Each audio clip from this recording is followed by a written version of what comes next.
Hello বন্ধুরা, আজকে আমি এসেছি আমাদের চাম্পাহাটির হারালে মানে বাজি বাজারে। আর যেহেতু আমার বাড়ি চাম্পাহাটিতেই, তাই আমি এই হারালের যে বাজি বাজার সেটা কি না দেখিয়ে থাকতে পারি। তাই আজকে আমি তোমাদেরকে নিয়ে যাব, চলো আমাদের চাম্পাহাটির সেই বিখ্যাত হারালে। চলো দেখি কেমন বাজি বিক্রি হচ্ছে। প্রথমেই দেখো, এখানে একটা বড় গেট করা হয়েছে, লেখা আছে চাম্পাহাটি হারাল বারুইপুর। আর এবার গেটটা পার হয়ে আমরা বাজি বাজারের দিকে যাচ্ছি। আর জানো তো, আমি কিন্তু হারালে কোনো দিনও বাজি কিনতে আসিনি। মানে এমনি হারালে সবসময় আসা যাওয়া করি, কিন্তু এই বাজির সময় কখনো আসিনি। কারণ এত ভিড় হয়, স্বেচ্ছায় বাবা এই ভিড়ের মধ্যে আসার আমার কোনো ইচ্ছা ছিল না। কিন্তু শুধু আজকের ভিডিওটা করবার জন্য আমি কিন্তু এলাম। আর জানো তো, এই যে হারালে তোমরা দেখছো এই দুদিকে যে এত এই যে বাজির দোকান বা জমজমাট যে পরিবেশ, এটা কিন্তু যখন ছোটোবেলায়, মানে আমি তো চাম্পাহাটির মেয়ে, সব সময় হারালে আসা যাওয়া করি। মানে যখন ছোটোবেলায় বাবার সাইকেলে করে মনে আছে আসতাম, তখন এই যে পিচ রাস্তাটা তোমরা দেখতে পাচ্ছ, এই যে লম্বাটা, এটা কিন্তু পিচ রাস্তা ছিল না, পুরো মাটির রাস্তা ছিল, জানো তো।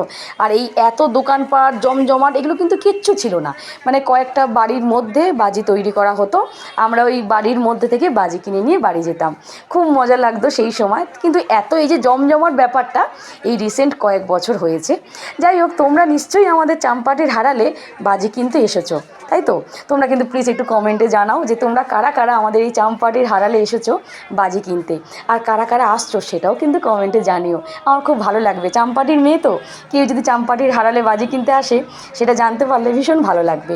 যাই হোক, আরও একটা কথা বলি, এই বাজি মানে এই হারালে অনেক সময় দুর্ঘটনাও ঘটে, জানো তো। মানে আমরা বাড়িতে বসে বসে আওয়াজ পাই, যখন বাজি মানে ওই বাস্ট করে প্রচুর মানুষের মৃত্যুও ঘটে।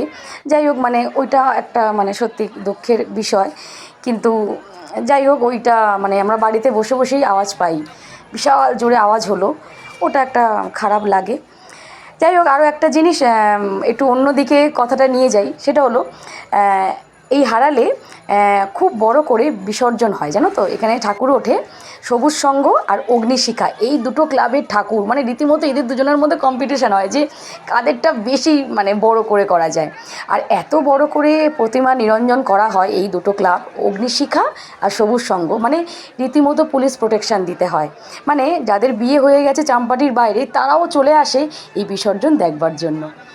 যাই হোক, চলো আমাদের চাম্পাহাটির হারালের এই যে বাজি বাজার ছোট্ট করে তোমাদের সামনে তুলে ধরলাম। কেমন লাগলো অবশ্যই জানিও, আমার খুব ভালো লাগবে জানালে। চলো সবাই ভালো থেকো, আজকের মতো সবাইকে টাটা।